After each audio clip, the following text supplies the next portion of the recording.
بسم الله الرحمن الرحيم. السلام عليكم ورحمة الله وبركاته. ازيكم يا جدعان؟ عاملين ايه وايه اخبار الدنيا عندكم؟ يا رب تكونوا كلكم بخير وكل شيء تمام معاكم. اهلا وسهلا مرحبا بيكم في يوم جديد وحلقة جديدة. النهاردة هنتكلم عن احسن 10 افلام مصرية بالنسبة لي في قوائم عمدة.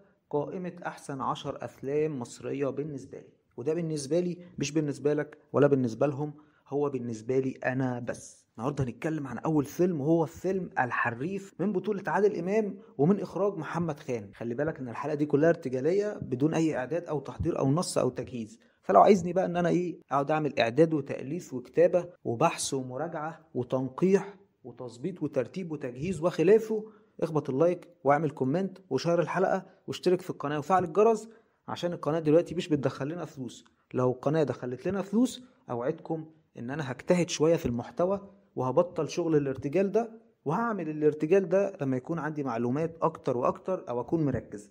نرجع من تاني لأول فيلم معانا النهاردة، هو فيلم الحريف من بطولة الفنان عادل إمام ومن إخراج محمد خان. الفيلم ده بيدور حوالين لاعب كرة سابق، لاعب شوارع بيحب الكرة جدا، وعنده مشاكل في حياته الاجتماعية وحياته الأسرية وحياته الشخصية. فيلم جامد، فيلم حلو، شفته لحد دلوقتي أكتر من 40 مرة وما زهقتش منه وما بزهقش منه. والفيلم التاني اللي معانا هو فيلم على جنب يا اسطى، من بطولة أشرف عبد الباقي، الفنان الكبير أشرف عبد الباقي.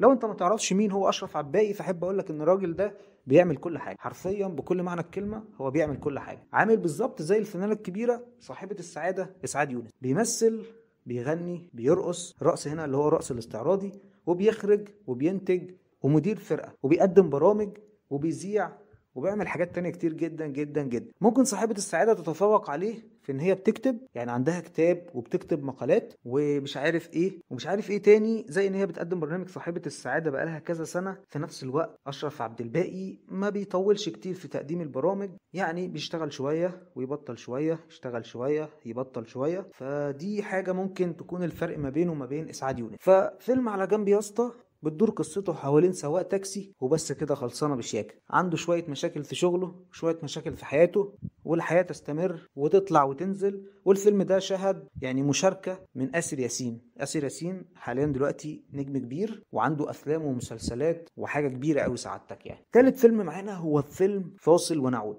فيلم فاصل ونعود من بطولة كريم عبد العزيز مع محمد لطفي، لكن الفيلم كان من بطولة كريم عبد العزيز وبيشاركوا في العمل محمد لطفي. والفيلم كله بتدور قصته حوالين واحد فقد الذاكرة وكان بيدور على ابنه، ومش عايزين نحرق لكم بقية الأحداث. رابع فيلم معانا النهاردة هو فيلم جامد جدا، جامد قوي، لكن ما خدش حقه. هو فيلم اسمه ياباني أصلي من بطولة أحمد عيد الشهير بالبلاك كوميدي أو الكوميديا السوداء. وكان بيشاركوا في الفيلم ده الفنان محمد ثروت، وكان جايب أخين أو توأمين، مش عارف بقى أخين ولا توأمين، من اليابان يشاركوا في الفيلم ده.